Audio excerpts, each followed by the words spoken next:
Selamat pagi.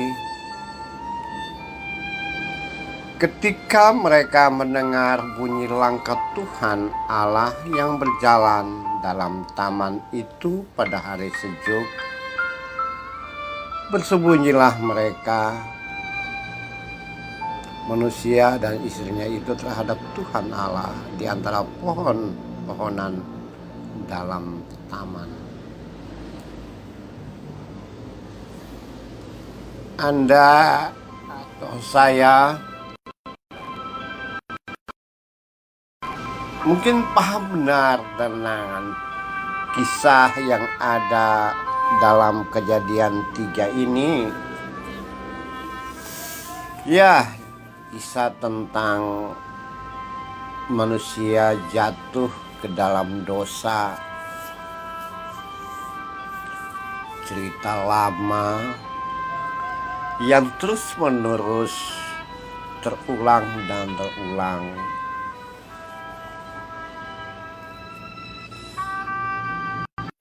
Mereka jatuh dalam dosa. Anda sudah tahu ada ular menggoda dan semuanya. Tapi saya melihat ada catatan yang menarik lain yang ada dalam peristiwa tersebut. Ketika manusia jatuh dalam dosa, Tuhan Allah tidak langsung marah kepada mereka.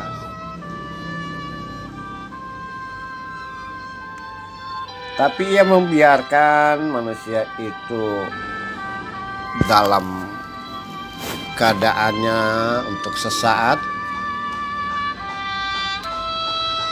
Membiarkan manusia itu dalam kesendirian, bahkan kesepian, atau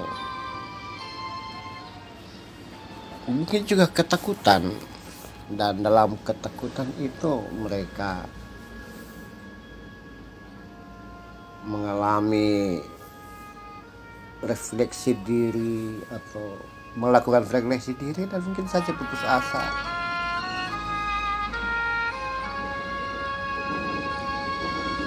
Dan mungkin saja pada saat itu manusia merasa, kok ini tidak ada apa-apa, kok makan buah ini melanggar larangan.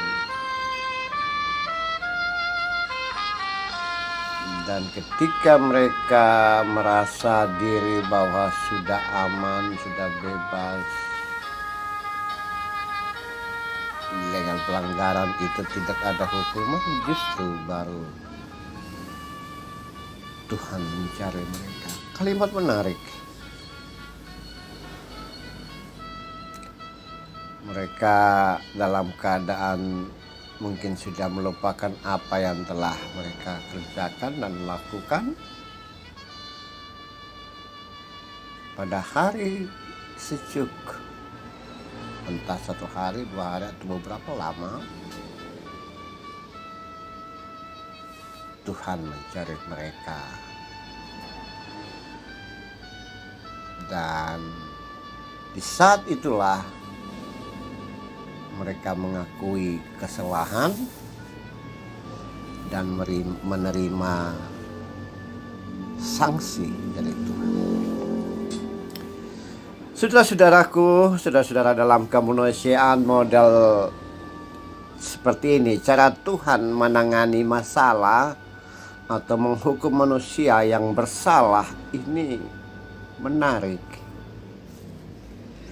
Coba membayangkan Anda dan saya sebagai orang tua atau sebagai orang dewasa, sebagai kakak, sebagai atasan,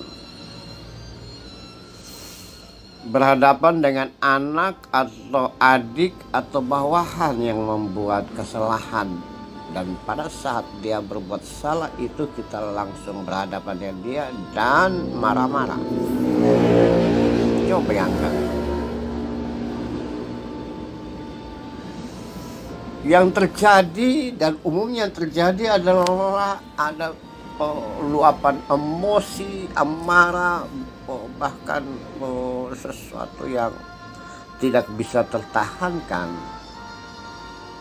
sehingga ada caci maki, ada pukulan, ada tindak kekerasan, ada orasi yang menyakitkan, ada hal-hal yang membuat orang yang dimarahin itu menjadi kecil, tak berdaya, bahkan mungkin saja dia menutupi kesalahan dan dia tidak mengakui apa yang ia lakukan sebagai kesalahan. Dan ketika itu kita memberikan sanksi, Anda memberikan sanksi pada dia, muncul penolakan.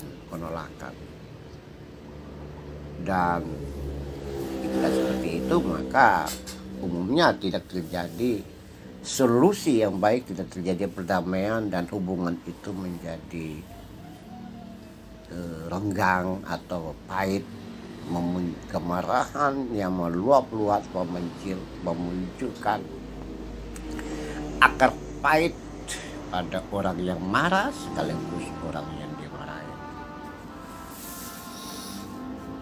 Itu umum terjadi. Tapi bagaimana kita memperhatikan cara Tuhan menangani manusia dan istrinya. Tuhan menanti waktu yang tepat, yaitu pada hari yang sejuk, dan ia menemukan manusia yang sudah rasa aman, dan di dalam keadaan seperti itu mereka mengaku kesalahannya. Nah, kira-kira kalau kita dalam konteks kekinian, kalau kita berhadapan dengan situasi yang hampir sama, maka kita bisa juga menunda sanksi, menunda marah, menunda hukuman terhadap orang yang berbuat salah. Ketika emosi kita sudah tidak ada, suasana sudah dingin, atau bisa saja orang yang berbuat salah itu dia melupakan, baru kita berhadapan dengan dia. Ya, katakanlah seperti ini, kita berhadapan dengan anak, dia ambil uang kita di atas meja atau di laci meja, katakan kalau 100.000, kita diam saja, kita tahu tapi kita diam saja. Atau asisten rumah tangga kita menipu kita atau membuat sesuatu yang berlebihan. Kalau kita langsung marah pasti ada hukuman, ada sanksi, dan segala macam caci-maki itu ada. Tapi beberapa hari kemudian kita panggil anak kita, kemudian berkata, ada ibu punya uang di situ, kamu yang ambil ya. Ya, dia mungkin pasti dia akan bilang, iya bu, kira ibu lupa, enak aja, ibu tak lupa kok. Atau asisten rumah tangga yang gosok baju kemudian bocor, dia sembunyi. Kalau kita langsung marah pasti rame gitu. Tapi kalau beberapa hari kemudian kita ngomong pelan-pelan, ya bu, dia pasti akan jawab, ya bu saya salah, ya lain kali jangan gitu. Nah itu yang harus terjadi. Cara Tuhan membuat orang yang bersalah itu menjawab, kemudian merasa diri sendiri salah, kemudian dia terbuka. Nah, bagaimana dengan Anda dan saya dalam konteks hidup diri kemudian kita? Interaksi kita dengan orang lain pasti tidak full dengan hal-hal yang menyenangkan atau baik atau tanpa beda pendapat dan seterusnya, siapapun. Nah, cara terbaik adalah bagaimana kita menghadapi itu dengan keadaan yang tenang. Cara Tuhan adalah dia menanti hari yang tepat dan mereka yang bersalah itu mengakui. Cara kita pun seperti itu, bisa. Saat yang tepat kita bisa melakukan sesuatu dengan manis dan baik.